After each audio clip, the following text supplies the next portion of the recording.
21장 28절에서 31절까지 말씀.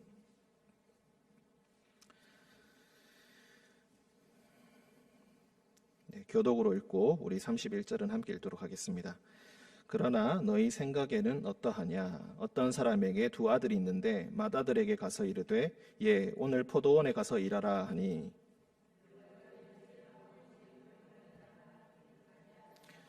둘째 아들에게 가서 또 그와 같이 말하니 대답하여 이르되 실소이다 하였다가 그 후에 뉘우치고 갔으니 그 둘 중에 누가 아버지의 뜻대로 하였느냐? 이르되 둘째 아들이니이다. 예수께서 그들에게 이르시되 내가 진실로 너희에게 이르노니 세리들과 창녀들이 너희보다 먼저 하나님의 나라에 들어가리라. 아멘.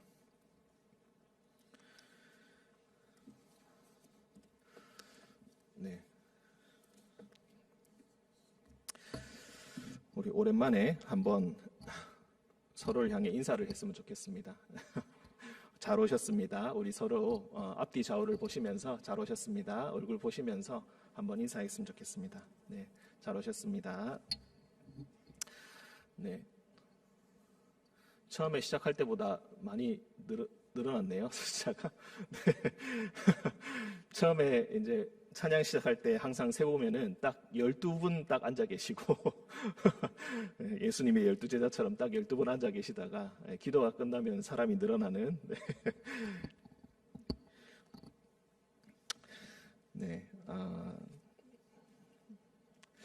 코로나 때문에 마스크 끼고 이제 인사하는 것도 참 쉽지 않은 일입니다. 이제 마스크 벗은 사람 보면은 서로 도망가기 바쁘더라고요. 누군가 마스크 벗고 있으면은 갑자기 막 걸음이 빨라지고 옆으로 멀리 돌아서 도망가고 하는 그런 일들을 보면서 정말 이 흔적이 코로나19가 지나가도 꽤 오랫동안 남겠구나 하는 생각이 들었습니다. 많은 어려운 일들을 겪고 나면은 그 어려움의 후유증들이 우리 삶 속에 남아 있는 것처럼 코로나19가 우리 삶을 전체적으로 핥히고 지나갈 때에 언젠가 꼭 지나가길 원하지만 지나가고 난 뒤에도 참 많은 일들을 겪겠다 그런 생각이 들었습니다. 드라마 가운데 이번 생은 처음이라라는 드라마가 있습니다. 혹시 보신 적이 있으십니까? 이번 생은 처음이라. 네. 사실 저도 보지 않았습니다. 전혀 본 적이 없는 드라마인데 그 우연히 이제 지나가다가 이제 이 제목만 봤습니다. 이번 생은 처음이다. 처음이라서 뭐 이제 이번 생은 처음이라 서툴다 뭐 아마 그런 의미가 있는 것 같습니다. 뭐 이번 생이라고 얘기하니까 무슨 다음 생도 있고 그래서 좀 반기독교적인 게 아닌가 이런 생각도 들고 조금 그렇지만 그 제목의 뉘앙스만 보시면 될 것 같습니다. 제가 이 제목을 보고 참 그냥 제 마음에 여운을 남겼습니다. 이번 생은 처음이라. 왜 그러냐면은 그 전에도 제가 그 이번에 오스카상인가요? 받으신 윤여정 씨 혹시 아시죠? 네, 윤여정 배우 그분의 인터뷰를 예전에 본 적이 있는데 이제 그분이 아마 정확하진 않습니다. 그때 인터뷰할 당시가 아마 66살, 67살 정도였던 것 같습니다. 그래서 이제 후배들이 이제 묻는 겁니다. 선배님, 뭐 인생에 어려움이 있을 때 어떻게 이제 극복하셨습니까? 뭐 이런저런 이제 사람들을 대하기 어려운 사람들을 대할 때 어떻게 극복을 하십니까? 뭐 인생에 이런 일들이 있는데 어떻게 이겨내면 좋을까요? 이렇게 물어보니까 그분이 이렇게 대답을 했습니다. 사실 나도 똑같다. 이 나이가 되면은 다 알 것 같고 이제 다 잘 이겨낼 수 있을 것 같지만은 또 똑같이 돌아서서 실수하고 또 똑같이 고민하고 마음고생하고 어렵고 힘들기는 내 마찬가지다. 왜냐하면은 나도 67살을 처음 살아보는 거라 가지고 잘 모른다라는 거예요. 너도 이제 예를 들어서 42살을 처음 살아보니까 너도 잘 모르지 않냐. 20대 때, 10대 때, 20대 때 그때는 어른 되면 다 알 것 같고 다 이겨낼 수 있을 것 같고 다 잘 극복할 수 있을 것 같지만은 40살 되어도 50살 되어도 60살 되어도 여전히 똑같은 1년 처음 맞는 새해를 맞기 때문에 여전히 삶은 어렵고 예전에 당했던 것도 똑같이 속고 또 믿으면 안 된다는 거 알면서 또 믿고 그렇게 살아간다. 그렇게 얘기를 했습니다. 저도 그 말을 곱씹어보면서 참 재치가 있다, 참 맞는 말 같다 이런 생각을 하면서 저도 이런 생각을 했습니다.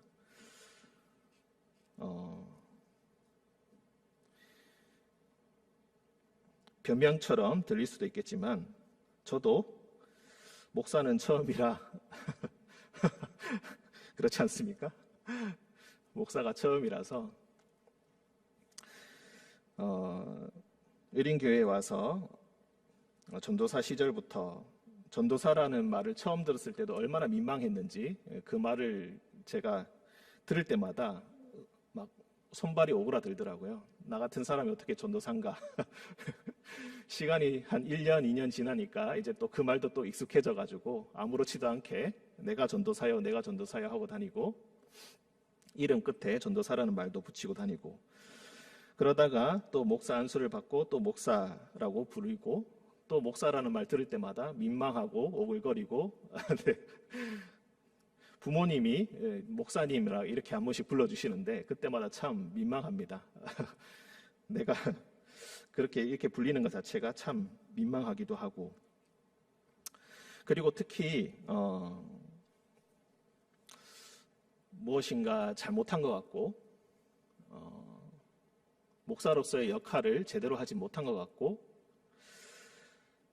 이럴 때 그런 생각도 들기도 합니다. 참 언제쯤 잘할 수 있을까? 언제쯤 익숙해질 수 있을까? 언제쯤 조금 더 잘 이해하고 잘 할 수 있을까? 이런 생각을 합니다. 최근에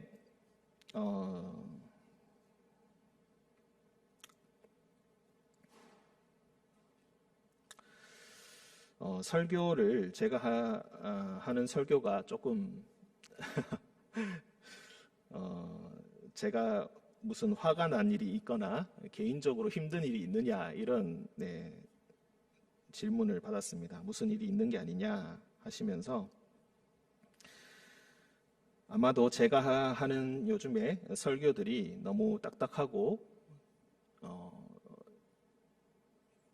좀 뭐라고 해야 될까요? 훈계죠. 그리고 훈계하는 듯한 똑바로 믿지 못하고 있다. 이런 식의 설교만 계속 하는 게 아니냐. 이런 얘기들도 들었습니다. 그런데 한 가지 말씀을 드릴 수 있는 것은 담임 목사님도 마찬가지일 것이고 같이 있는 부교육자들도 마찬가지일 것입니다. 누구에게나 개인적으로 힘든 일은 분명히 있습니다. 분명히 있고 때로는 좋은 사람도 있고 때로는 미운 사람도 있습니다. 하지만 목회자로서의 가진 양심이란 것이 있기 때문에 절대로 그것을 설교에 반영을 시키지는 않습니다. 누군가 개인적으로 미운 사람이 있다고 해서 너는 잘못되었다라는 식으로 그 한 사람을 저격하듯이 설교를 한다거나 미워하는 마음을 쏟아낸다거나 심판받을 것이라는 얘기를 한다거나 그런 일들은 사실상 일어나지 않는다고 보시면 되겠습니다. 왜냐하면은 누구에게나 그런 게 있다 할지라도 우리가 받은 신학의 훈련이란 것이 있습니다. 저도 모태 신앙으로서 그리고 초등학생 때부터 열심히 어머니 따라다니면서 교회를 많이 다녔습니다. 그리고 설교도 많이 듣고 한때는 새벽 기도에도 열심히 가고 10살 때, 11살 때 이럴 때 열심히 설교, 새벽 예배도 가고 수요 예배도 가고 금요 예배도 가고 막 따라가는 곳마다 다 따라다니고 그랬던 적도 있었습니다. 그래서 설교도 참 많이 듣고 그랬었는데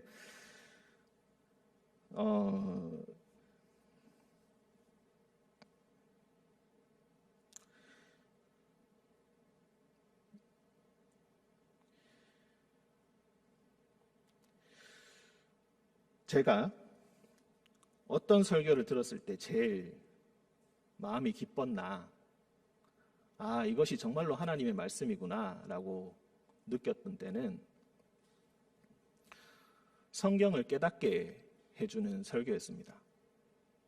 물론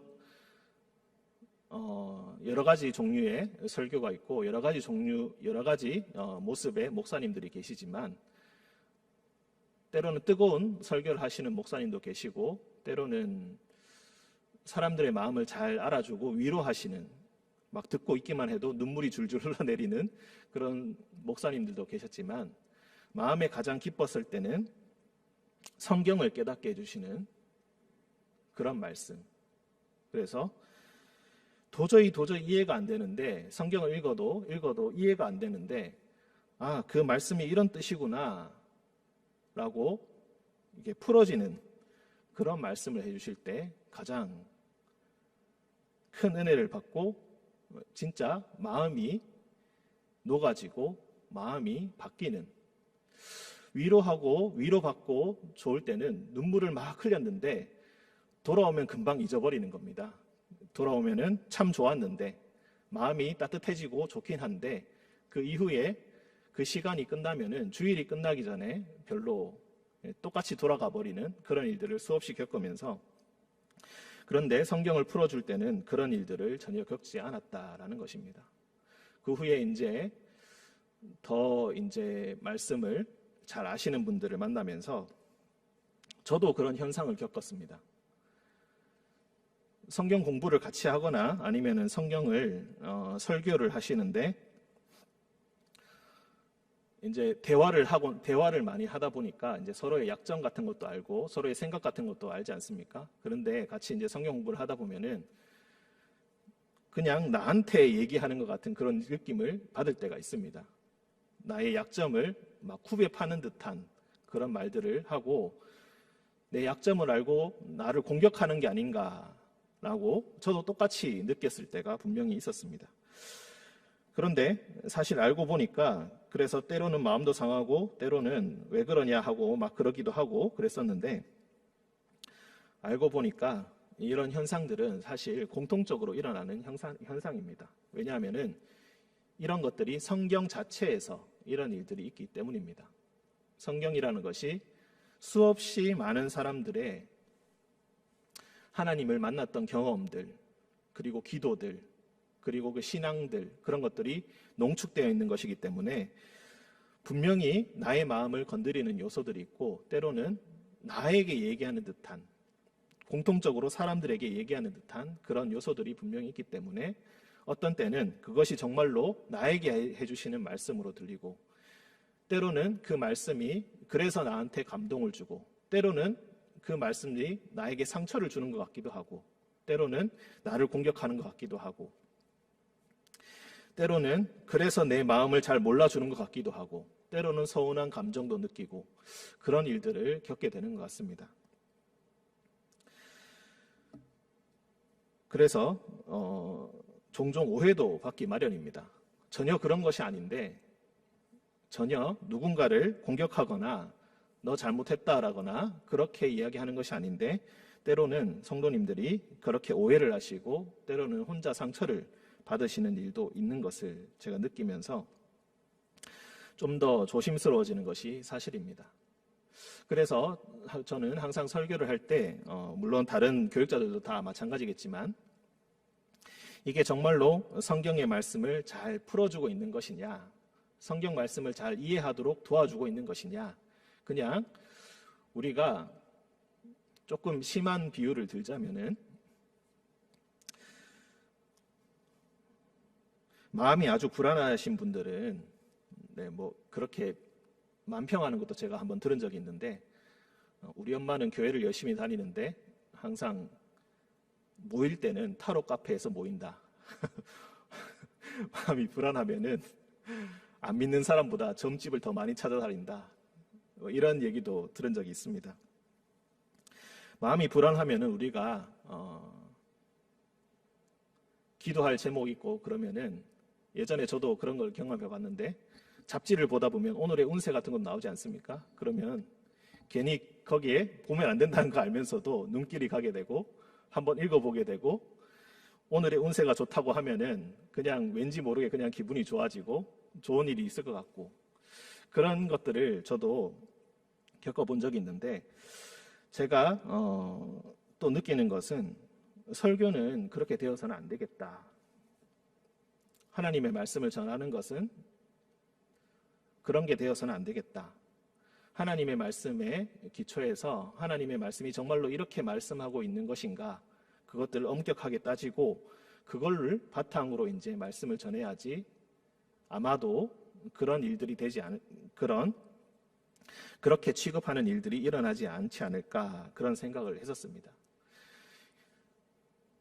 아주 러시아의 유명한 문호 중에 도스토옙스키라는 사람이 있습니다. 혹시 알고 계십니까? 도스토옙스키라는 저는 사실 갑자기 제목이 기억이 안 나네요. 그 유명한 작품들이 기억이 안 나는데 그 사람은 이제 그 사람도 하나님 믿는 사람이었는데 정교회를 믿었겠죠. 그런데 그분은 아침에 일어나서 아주 유명한 대문호이고 학식을 가진 사람 아닙니까? 그런데 아침에 일어나면은 성경을 이렇게 넘긴다는 거예요. 이렇게 쭉 넘긴 다음에 한 대 탁 잡아가지고 거기 나오는 성경 구절을 읽는다는 거예요. 아침에.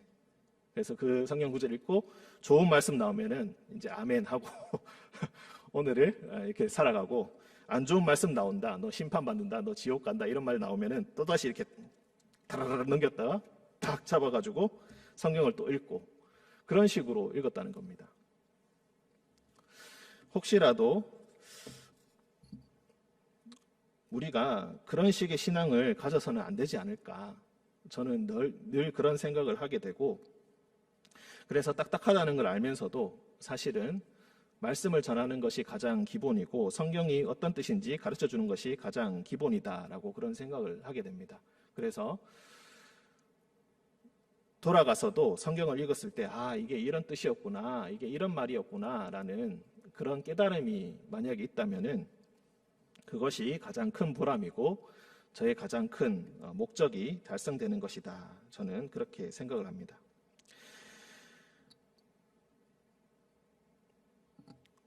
저는 40대 초반입니다. 40대 초반이고 아직은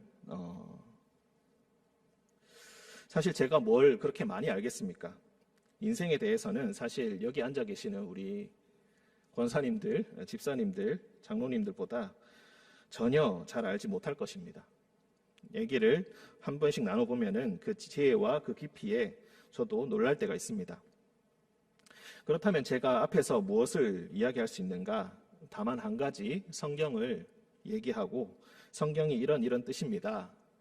공부했던 것, 묵상했던 것, 기도했던 것, 하나님의 뜻을 구했던 것 이런 것들을 함께 나누지 않으면은 그 외에 아무리 재밌는 이야기를 하고 아무리 감동을 주고 아무리 좋은 얘기를 한다 할지라도 성경의 말씀이 없다면은 그것은 아무 소용이 없을 것입니다. 제가 감히 여러분에게 인생을 어떻게 살라고 말씀드리는 것 자체가 어불성설입니다. 물론 하나님의 뜻을 전하기 때문에 그런 것도 가능하다라고 말씀을 드리겠고 때로는 믿음의 길을 지키셔야 한다고 촉구하는 것도 그런 성경의 근거에서 그렇게 하는 것이지 제가 제 경험과 제 인생을 가지고 여러분들에게 이야기한다는 것은 사실 불가능한 이야기입니다. 그래서 때로는 하고 싶은 이야기들이 한 번씩 있을 때도 있었지만 거의 하지 않았습니다. 거의 다 그런 거는 포기했고 왜냐하면 그런 건 다 어리석은 것이고 제가 하기에는 주제넘는 짓이라고 생각했기 때문에 그런 것들을 포기하곤 했었습니다.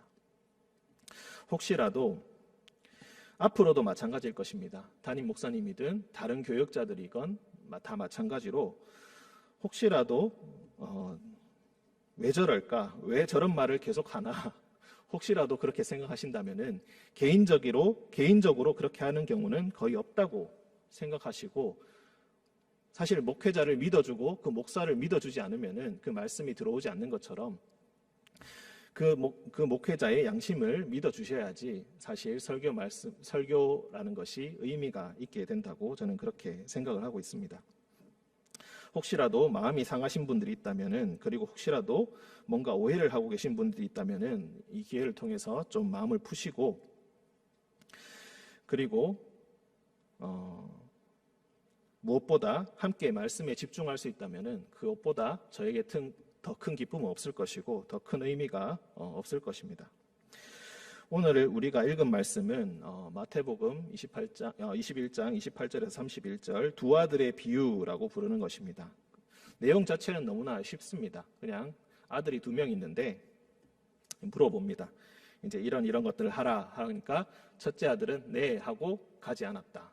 대답은 잘했는데 행동은 하지 않았다. 둘째 아들은 하기 싫은데요 하고 거절했다가 갔다. 결국에는 가고 말았다. 누가 진짜로 말씀에 순종한 사람인가? 너무너무 쉬운 비유입니다. 사실 이 비유는 그냥 제가 말씀에 진정으로 순종하는 것이 무엇인가 우리가 계속 고민해야 된다는 의미로 이 말씀을 나누었습니다. 오늘은 제가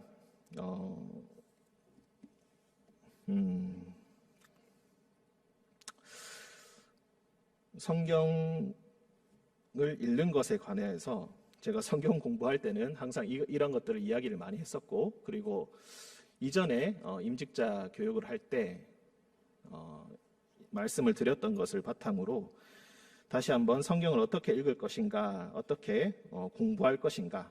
공부한다는 말에 너무 거부감이 많으신 분들이 많아서 사실 이 말을 쓰기가 참 애매하지만은, 그런 어떻게 공부할 것인가를 제가 생각한 것을 이제 간략하게 제가 오늘 다시 한번 말씀드리기를 원합니다. 말씀을 사랑한다, 말씀을 아낀다라고 하는 것이 어떤 의미인지를 한 번 더 생각해 보는 시간이었으면 좋겠습니다. 먼저 하나씩 말씀을 드리자면은, 먼저 말씀드릴 수 있는 것은 우선은 성경책을 사야 된다는 것입니다. 무엇인가를 사랑한다는 것은 그 대상에게 돈과 나의 시간을 쓴다는 것을 의미합니다. 성경책을 많이 사놔도 내가 내 시간을 써서 그 성경책을 읽지 않으면 아무 소용이 없습니다. 하지만 기본적으로 성경책을 잘 사지 않으실 때가 많이 있습니다. 생각보다 옛날 성경책들을 계속해서 사용을 하시는 경우도 많이 봤습니다. 물론 손때 묻고 나와 함께 신앙생활을 한 그 뜻깊고 의미 있는 성경책이 있는 것도 참으로 좋은 것이지만은, 성경책을 옛날 버전의 성경책을 계속해서 들고 다니시는 분들도 많이 봤습니다. 그런데 이왕이면은 저는 권유드리는 것은 성경책을 많이 사셨으면 하는 바람이 있습니다. 성경책은 싼 책은 18,000원, 비싼 거는 36,000원입니다. 36,000원, 37,000원. 그런데 사실 아깝지 않습니까? 성경책을 사는 게 생각보다 아깝습니다. 그래서 교회 와서 이렇게 남는 성경책 한 권씩 보시고 그러시는 경우도 종종 있을 거라는 생각이 듭니다. 하지만은 의미 있는 것을 고르시기를 원하신다면은, 가능하면은 직접 가서 성경책을 새로 사야겠다 결심을 하고 좋은 성경책을 가서 계속해서 보시고 고르시는 것이 참 중요하다는 생각이 듭니다. 아무렇지 않은 것처럼 보이지만 그 행동 하나가 생각보다 큰 차이를 불러일으킵니다. 책을 사랑하는 사람은 늘 서점에 가서 괜히 둘러봅니다. 우리도 관심 있는 것을, 다들 쇼핑 좋아하시죠? 쇼핑을 좋아하는 것처럼 옷에 관심 있는 사람은 옷을 사지 않아도 계속해서 아이 쇼핑을 하러 가는 것처럼, 책을 사랑하는 사람은, 성경을 사랑하는 사람은 어떤 성경이 있구나, 온갖 종류의 성경들이 정말 많습니다. 막상 가서 보시면은 뭐 영어 성경도 판본이 정말 많습니다. 온갖 종류가 다 있는데 우리는 NIV밖에 알지 못하지만은 정말 종류가 상상을 초월할 정도로 많이 있습니다. 그리고 개역 한글 성경, 옛날 개역 한글 성경도 있고 개역 개정 성경도 있고 또 국한문 혼용 성경도 있고 그리고 온갖 주석이 붙어 있는 그런 성경들도 있습니다. 그런 좋은 성경들을 그리고 그런 새 성경들을 종종 사셔서 사지 않으신다 할지라도 가서 한번 보시고 한번 살펴보시고 내가 이 책을 읽으면 참 좋겠다. 시간과 돈을 내어서 그런 것들을 사보시면 좋을 것 같습니다. 그리고 이왕 기독교 서점 같은 곳에 가신다면은 좋은 성경책도 보시지만은 또 좋은 책들도 참 많이 있습니다. 아주 얇고 예쁜 책들, 그런 책들도 참 많이 나옵니다.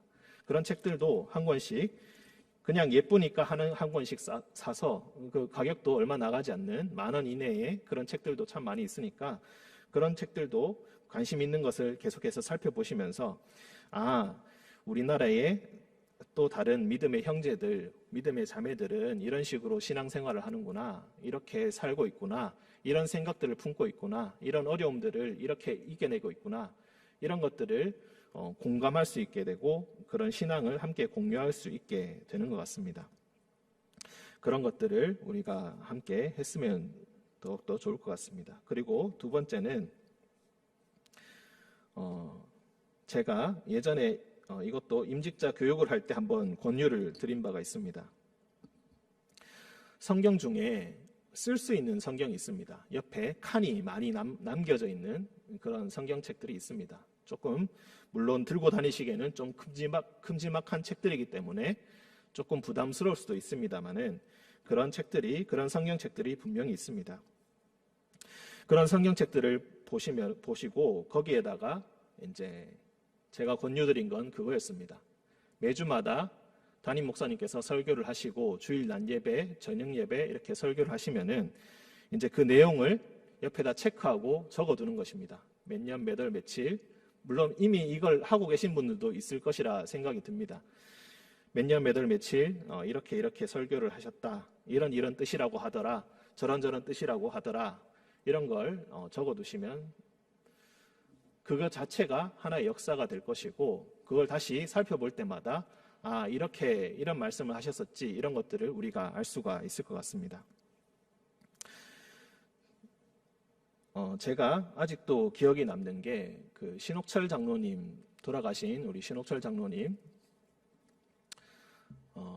그때 이종희 권사님한테 신방을 갔을 때 그 신옥철 장로님 성경책을 보여주시는데 그 성경책에 정말 빼곡하게 그런 것들을 다 적어두신 걸 제가 본 적이 있습니다. TV나 유튜브를 보시면은 유명한 목사님들 설교가 참 많이 나오지 않습니까? 그러니까 한 본문에다가 이제 만약에 오늘의 어떤 28장, 오늘 21장, 28절에서 31절까지다라고 하면은 여기서 이 목사님은 이걸 이렇게 해석을 했다. 이 목사님은 이걸 이렇게 했다. 이런 것들 다 적어 두셨더라고요. 한 줄로.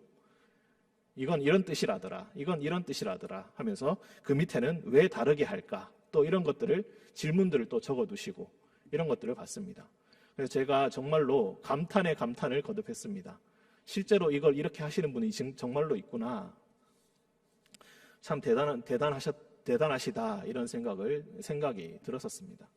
정말 그 열심과 그 대단함이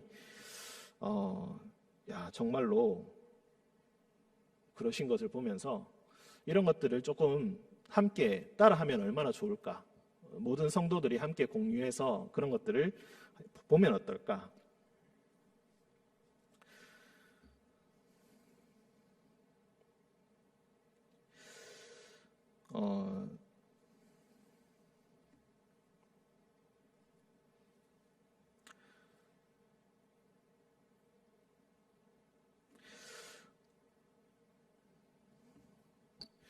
이 얘기는 하기가 조금 망설여지지만 어쨌든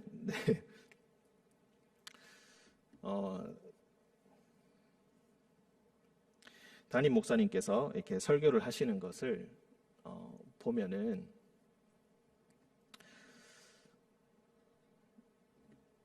이게 제가 지금 의린교회에 있기 때문에 이런 얘기를 하는 것이 아니라 아마 모든 분들이 동의하실 거라고 생각이 듭니다. 굉장히 깊이가 있고 그리고 한두 번 들어서는 이해가 안 되는 부분들도 실제로 많이 있습니다. 그걸 이제 굉장히 쉬운 말로 아주 잘 풀어주시기 때문에 그런 것들이 안 느껴지실 수 있지만 사실 그렇지는 않습니다. 얇다거나 깊이가 없다거나 그런 것이 전혀 아니라 어려운 것을 쉽게 풀어낼 수 있는 것이 가장 실력 있는 사람입니다. 사실 문자를 많이 쓴다고 해서 어려운 말 많이 쓰고 외국어 많이 쓴다고 해서 그 사람이 깊이가 있고 실력이 있는 것이 아니듯이 오히려 쉬운 말로 정말로 이해하기 때문에 쉬운 말로 해석할 수가 있는 것이고 쉬운 말로 풀어줄 수가 있게 되는 것입니다. 그래서 이것을 한번 듣고 넘어가는 것은 참 아쉽다라는 생각도 참 많이 들었고 만약 설교하시는 것만 내가 잘 듣고 잘 소화를 해낸다면은 이렇게 적어두고 다시 한번 들여다볼 수 있게 되고 이렇게만 해도 굉장히 신앙의 진보를 이루시고 또 많이 공부하실 수 있는 그런 기회가 될 것이라 저는 분명히 확신을 하고 있습니다. 그래서 이런 것들을 사실 권유를 드리는데 얼마나 하실지는 잘 모르겠습니다. 어찌됐든 간에 이런 것들이 꼭 있었으면 좋겠다 그런 생각이 듭니다. 그리고 세 번째는 말씀을 조금 더 깊이 있게 이해하기 위해서는 문맥을 봐야 한다는 것입니다. 우리가 저도 이렇게 한 번씩 이야기를 나눠보면은 하루에 성경책 한 장 읽기가 참 쉽지가 않습니다. 그렇죠? 한 장, 두 장, 예를 들어서 하루에 3장씩 읽고 주말에 5장씩 읽으면은 1년에 1독하지 않습니까? 그런데 그거 지키기가 정말로 쉽지 않습니다. 무슨 뜻인지도 잘 모르고 서로 연결도 안 되고 이런 것들이 참 어렵지만 앞뒤가 서로 연결이 되고 문맥이 이해가 돼야지 사실 성경책을 깊이 이해할 수가 있습니다. 예를 들어서 오늘 말씀도 28절에서 31절까지 제가 읽었지만 그냥 이것만 놓고 이제 그렇네 뭐 쉽네 이러고 넘어가면은 이 이상의 깊이를 우리가 알 수가 없습니다. 하지만 앞뒤로 서로 연결을 해서 보면은 다른 의미가 또 더 담겨져 있고 이 비유를 통하여서 예수님이 진짜로 하시고자 하는 말씀이 어떤 것인지 우리가 더 깊이 이해할 수가 있게 됩니다. 그리고 그 명령의 상황이 어떤 것인지도 우리가 더 깊이 이해할 수가 있게 됩니다. 예루살렘 성전에 입성하셔서 이제 곧 십자가를 지시는데 그 십자가 앞에서 이제 네가 무슨 권위로 이것을 말하느냐, 네가 무슨 능력으로 이런 말을 자꾸 하느냐라고 사람들이 묻지 않습니까? 예루살렘 사람들이 물었습니다. 그러니까 예수님께서는 그 예루살렘 사람들이 첫째 아들이고 너희들이 그렇게 무시하던 세리와 창녀들이 바로 둘째 아들이다. 이런 맥락으로 말씀을 하신 것입니다. 그러니까 나는 하나님을 잘 믿고 있고 하나님의 뜻을 잘 알고 있고 늘 성전에서 예배드리고 이렇게 잘 믿고 있다라고 생각하지만 예수님을 받아들이지 못하고 예수님을 밀어내는 사람들, 이 사람들이 처음에는 하나님께서 율법을 주셨을 때 그 율법을 들고 네, 하나님의 말씀을 따르겠습니다 순종을 했지만은 그 후에 아버지의 뜻을 제대로 알지 못하고 예수님을 밀어내고 예수님을 십자가 지게 하셨다라는 것입니다. 그런데 세리와 창녀들은 여러 가지 이유로, 여러 가지 삶의 이유로 때로는 태생적으로 태어나자마자 그렇게 어려운 상황에 떨어지게 되었지만 늘 하나님을 갈망하고 하나님을 소원하고 있다가 예수님께서 나타나셨을 때 그 말씀을 받아들이고 내가 믿습니다. 내가 당신을 믿습니다. 내가 당신을 통하여서 구원을 얻고 내가 하나님께 가까이 다가갈 수 있음을 내가 믿습니다. 그렇게 믿었을 때에 그 사람들은 구원을 얻는다. 그러니 너희가 착각해서는 안 된다라는 것입니다. 잘 믿고 있다는 그 착각 정말로 조심해야 된다. 이제 다음 주면은 십자가를 지시는데 예수님께서 이제 그 얘기를 하고 있는 것입니다.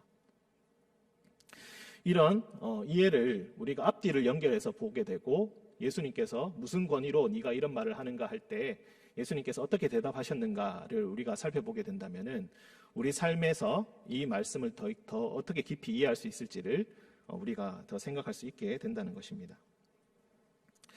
그래서 책을 우리가 낱개로 뜯어서 읽지는 않듯이, 편지를 중간에만 읽지 않듯이 항상 처음부터 끝까지 한 자리에서 다 읽듯이 그렇게 성경책을 읽으시면 좋을 것 같습니다.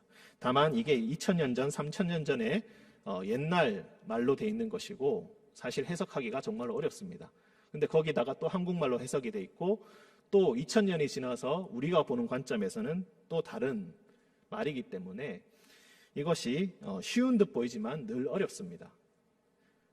우리가 막상 다른 나라만 가도 세상에 이 사람들은 이걸 이렇게 생각하고 이걸 이렇게 이해하네? 라고 하는 것처럼 성경도 마찬가지입니다. 2000년 전, 3000년 전의 사람들은 이런 것들을 이렇게 이해했고, 식사라는 것을 이렇게 이해했고, 혼인이라는 것을 이렇게 이해했고 하는 관점들이 아주 미묘하지만 서로 다르기 때문에 우리는 오늘날의 관점에서 이것이 이런 뜻인가?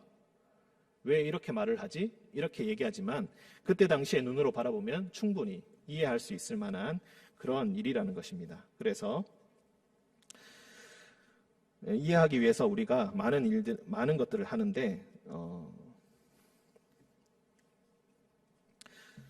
한 가지 또 방법을 또 말씀을 드리자면은 이해되지 않는 단어가 있을 것입니다. 이해되지 않는 단어가 있다. 만약에 마태복음에서 회개한다라는 말이 내가 무슨 뜻인지 잘 모르겠다라고 하면은 처음부터 형광펜을 들고 앉아서 이제 집에서 굴러다니는 형광펜을 하나 들고 회개라는 말에 다 줄을 긋는 겁니다. 1장부터 28장까지 쭉쭉쭉쭉 끌어가면서 이게 이런 말인가? 이게 이런 뜻으로 쓰고 있네? 이런 식으로 이제 따라가면서 읽는 것입니다. 실제로 학자들도 이렇게 연구를 합니다. 다 단어를 쫙 다 뽑아내고 회개한다, 뭐 동사도 뽑고 명사도 뽑고 해서 쭉 살펴보고 이게 이 문맥에서는 이렇게 쓰이고 저 문맥에서는 저렇게 쓰이고 이런 식으로 또 연구를 하고 분류를 하고 이런 식으로 합니다. 그래서 마태복음에서는 회개한다라는 말을 이렇게 이해하는구나 이런 식으로 연구를 한다는 것입니다. 그렇게 되면은 책의 흐름이 어떻게 흘러가는지도 우리가 알 수 있게 되고 조금 더 잘 알 수 있게 된다. 또 연결해서 더 얘기를 하자면은 그래서 우리는 앞뒤 순서를 잘 파악하고 있어야 합니다. 이 이야기가 어떻게 흘러가는지, 예수님의 이야기가 어떻게 흘러가는지 그 이야기들을 우리가 잘 생각을 하고 있어야 됩니다. 그런데 우리가 신앙생활을 오래 해도 헷갈리는 것들이 참 많이 있습니다. 예를 들어서 아주 쉽게 얘기하자면은 다윗과 솔로몬이 있는데 누가 먼저인지 아십니까? 누가 선대의 사람이죠? 네, 다윗이 솔로몬의 아버지죠. 그러니까 이런 것들은 참 쉬운 건데 예를 들어서 노아와 아브라함이 있다. 누가 먼저 사람입니까? 이런 아주 기초적인 질문들, 이런 것들 우리가 참 많이 읽는다고 생각하지만은 막상 따져보면은 정말로 헷갈리는 것들이 참 많이 있습니다.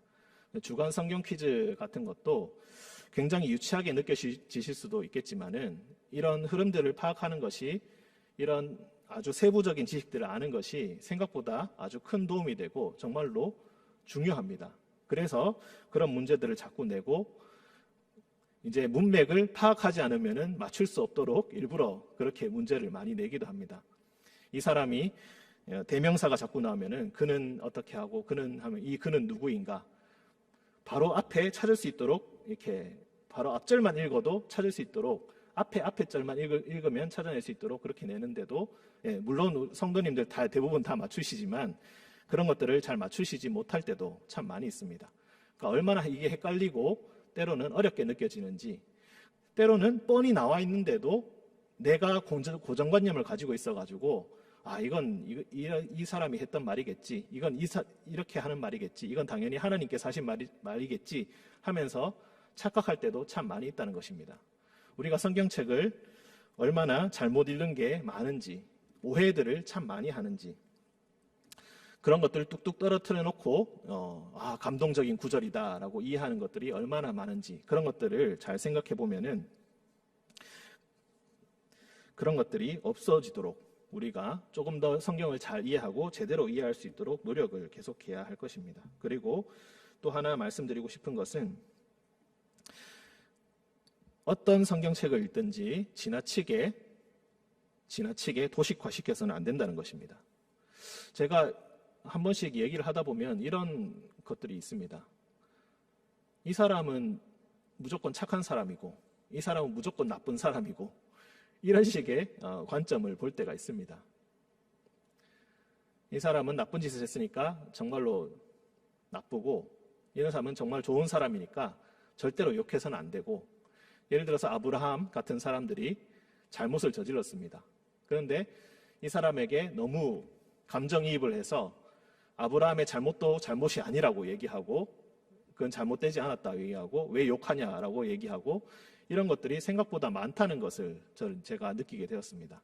그냥 인간으로서 그 사람들도 그때 시대를 살아갔던 한 사람으로서 처음부터 잘 아는 사람이 어디 있고 처음부터 잘 믿는 사람이 어디 있겠습니까? 다 어려움을 겪게 되고 때로는 성장을 하게 되고 때로는 나쁜 일도 하고 때로는 좋은 일도 하고, 하지만 하나님께서 그 인생의 노력을 보시고 그 인생이 살아온 방향을 보시고 그를 의롭다 해주시고 그를 인정해 주시고 그를 거룩한 사람으로 세워주신 것입니다.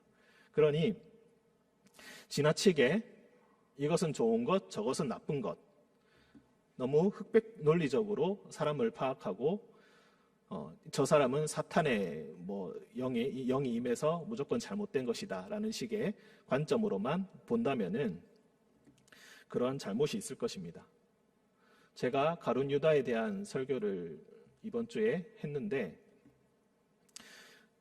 가룟 유다도 분명히 똑똑한 사람이었고 합리적인 사람이었고 아주 좋은 사람이었을 것입니다. 아마 그 사람이 없었으면은 제자 공동체가 굴러가지 않았을 것입니다.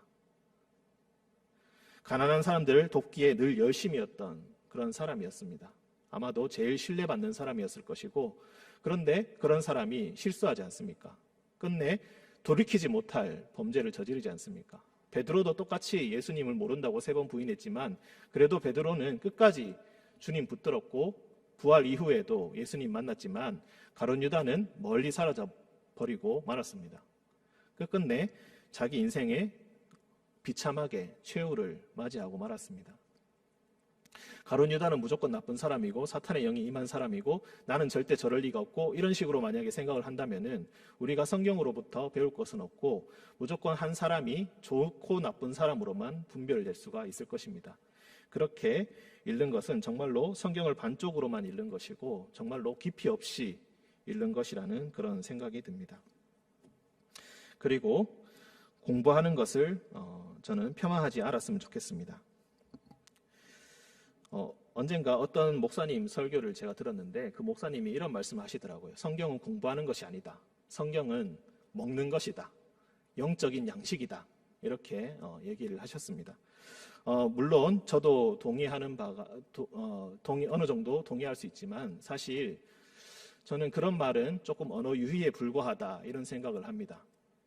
이해하지 못하는데 어떻게 먹을 수가 있겠습니까? 기본적으로 암송하지 못하고 기본적으로 이해하지 못하는데 그것을 어떻게 받아들일 수가 있겠습니까? 무조건 아멘 아멘 하면서 그것을 먹으면 된다. 그것이 내게 살이 되고 피가 된다. 말은 참 멋진 말인데 실질적으로 우리에게 그 말이 도움이 되는가라고 생각을 한다면은 저는 그렇지 않다고 생각합니다. 하나님 앞에서는 절대로 숨길 수가 없습니다. 이해하지 못하고 있는 것을 이해한다고 속일 수가 없습니다. 하나님께서는 우리의 마음을 모두 다 들여다보시는 분이고 우리의 무지함과 연약함도 모두 다 알고 계시는 분입니다. 알지 못하는 것을 알고 있다고 우긴다면은 그것이야말로 정말로 하나님을 속이는 것이고 하나님을 잘 알지 못하는 것일 것입니다. 오히려 솔직하게 내가 이해를 못하겠습니다. 잘 모르겠습니다. 욥이 나는 잘못한 것이 없는데 하나님 왜 그렇게 하셨습니까? 끝까지 기도하고 끝까지 했던 것처럼 또 그리고 그렇게 한 것이 하나님께 인정을 받았던 것처럼 우리도 역시 모르는 것을 모른다고 계속 질문을 하고 계속 공부를 하고 애쓰는 그런 노력들이 있어야 할 것입니다. 네, 그리고 마지막으로 한 가지만 더 이야기하고 말씀을 마치도록 하겠습니다. 가장 큰 목적은 저는 이것이라고 생각합니다. 우리 손주들, 자녀들에게 이야기하는 것입니다. 성경의 이야기들을. 세대 간의 소통이 많이 단절되어 있습니다. 저도 사실 부모님 세대와 이야기하는 것이 때로는 쉽지 않습니다. 그런데 명절이나 이럴 때 가서 성경 이야기를 하면은 참 즐겁습니다. 같이 성경 이야기도 하고 이것이 이런 뜻이 아니냐, 저것이 저런 뜻이 아니냐, 막 그런 이야기도 해보고 잘 몰라도 막 이렇게 던져보고 다윗이 나는 다윗을 참 좋아한다, 나는 솔로몬을 좋아한다 이런 식으로 이야기도 나눠보고 아브라함은 왜 자기 아들을 그렇게 제단에 바치려고 했을까 이런 이야기도 함께 나눠보고 그런 이야기들을 하면서 서로 소통하고 이야기하게 되는 것 같습니다. 우리가 우리 손자들에게, 우리 자녀들에게 무엇을 줄 수 있을 것인가? 우리의 신앙의 유산을 물려줘야 한다라고 얘기하고 다음 세대가 중요하다라고 얘기하지만 내가 이해하고 있는 성경의 스토리가 없고 재미있는 이야기가 없는데 그런 신앙이 전달될 리가 없습니다. 끊임없이 볼 때마다 성경의 이야기들 함께 나누면서 너 같으면 어떻게 할래? 너 같으면 이런 상황에서 어떻게 할 수 있겠냐? 때로는 조금 재미있게 각색을 해서라도 재미있는 이야기로 만들어서 이걸 이렇게 이야기해주면 참 재밌겠다. 이걸 저렇게 이야기해주면 참 재밌겠다. 이렇게 자신만의 스토리로 만들어서 이야기를 해주는 것입니다. 성경의 이야기는 하나님의 이야기고 하나님을 따르던 사람들의 이야기입니다. 그것은 마땅히 또한 우리의 이야기이기도 하다는 것입니다. 그런데 우리는 이 이야기에 들어가지 않고 내 이야기만 자꾸 이야기하려고 하고 이 이야기에 들어가려고 하지 않습니다. 나도 이 이야기 속에 들어가야지 나도 그 중에 한 사람으로서 신앙의 흐름을 타게 되고 그 신앙의 유산들을 우리의 자녀들에게 전달해 줄 수가 있게 될 것입니다. 내가 나 혼자만 이해하고 나 혼자만 즐겁자고 성경을 읽는 것이 아니라 우리 주위의 친구들 그리고 자녀들, 우리의 자녀들에게 이런 신앙의 이야기들을 함께 나누고 즐기는 관점으로 그렇게 우리가 성경의 이야기를 읽고 이해하고 서로 나누었으면 좋겠습니다. 성경의 말씀은 참으로 귀하기 때문에 이 이야기들이 분명 우리 모든 자녀들에게 생명이 되고 또한 거룩한 영향을 끼치게 되고 그리고 정말로 생명의 길을 선택하게 되는 그런 일들이 우리에게 일어나게 될 것을 믿고 있습니다. 우리 함께 이 믿음이 우리 모두에게 있었으면 좋겠습니다. 함께 기도하겠습니다. 은총의 주님, 말씀이 소중하다 하면서 진정으로 말씀을 소중하게 여기지 못할 때가 참으로 많이 있습니다. 말씀이 귀하다 하면서 말씀을 잘 알지 못할 때가 많이 있습니다. 예수 그리스도의 이야기, 예수 그리스도의 구원의 역사가 중요하다 하면서 예수님께서 어떤 말씀을 하시고 어떻게 행동하시고 어떤 과정을 거치셨는지 우리가 제대로 알지 못할 때도 많이 있습니다. 주님, 우리도 이 이야기 속으로 들어가게 하시고 우리도 이 믿음의 역사 속으로 들어가게 하시고 이 이야기가 우리의 이야기가 되게 하시고 또한 우리 자녀들의 이야기가 되게 하시고 우리 후손들의 이야기가 되게 하셔서 주님의 거룩한 백성으로 주님의 거룩한 예배자로 주님께 간절히 기도하는 기도자로 세워지는 주님 한 공동체 한 가족이 될 수 있도록 주님 우리와 함께하여 주옵소서. 주님께서는 우리의 아버지시며 우리에게 길을 가르쳐 주시는 분이시며 우리에게 빛을 비추어 주시는 분이시며 우리를 낫게 하시며 자유롭게 하시며 기쁘게 하시며 우리를 진정으로 참된 삶을 살아가게 하신 분임을 우리가 믿고 이 이야기에 우리도 들어갈 수 있도록 주님 우리와 함께하여 주옵소서. 주님께서 우리와 늘 동행하여 주심을 믿으며 예수님의 이름으로 기도합니다. 아멘.